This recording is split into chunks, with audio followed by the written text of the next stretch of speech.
બેનજી, આપ આ રક્ષાબંધન પર્વ કેટલા વર્ષોથી મનાવી રહ્યા છો?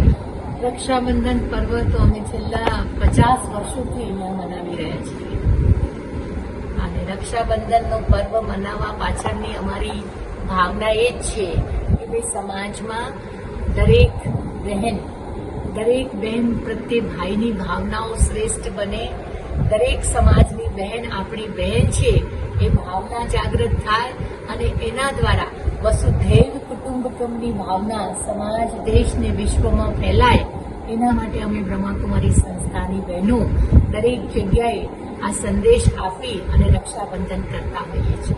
અચ્છા, આ પ્રજાપિતા બ્રહ્માકુમારીમાં જે કેન્દ્રો છે, આશરે કેટલા કેન્દ્રો હશે ટોટલ? બ્રહ્માકુમારી સંસ્થામાં વર્તમાન સમય ગુજરાતમાં આપણા 500 થી વધારે સેવા કેન્દ્રો છે અને પૂરા ભારતભરમાં 6000 થી પણ વધારે સેવા કેન્દ્રો આ સેવાઓ આપી રહ્યા છે.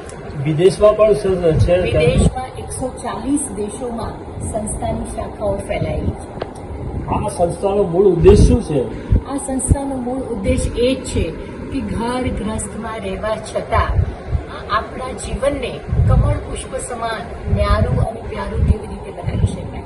આત્માની અંદર જે સુષુપ્ત શક્તિઓ છે એને જાગૃત કરી અને જીવનને શ્રેષ્ઠ કેવી રીતે બનાવી શકાય, મૂલ્યવાન કેવી રીતે બનાવી શકાય, તેના માટે બ્રહ્માકુમારી સંસ્થા સતત પ્રયાસ કરી રહી છે. આ જે તમે સંસ્થા ચલાવો છો એમાં કોઈ ફી લેવામાં આવે છે? અમે નિસ્વાર્થ ભાવે સેવા આપીએ છીએ. અમે એવું ઈચ્છીએ કે ભાઈ લોકોનું જીવન બને, લોકોના જીવનમાંથી બુરાઈઓ, દૂષણો, વ્યસનો એનાથી એ મુક્ત થાય. એ જ અમારા માટે ફી છે. અમે સ્થૂળ ફી કોઈની પાસેથી લેતા નથી.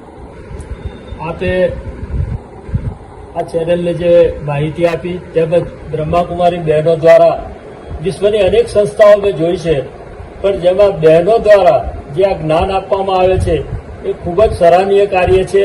આવા શુભ કાર્ય માટે આપને ભગવાન શક્તિ આપે, શિવ બાબા આપને શક્તિ આપે અને લોકોના જીવન ઉજાગર બને તેવી અમારી India news prime, news Gujarat media અને રાષ્ટ્રીય ચેનલ દ્વારા આપને શુભકામનાઓ પાઠવવામાં આવે છે.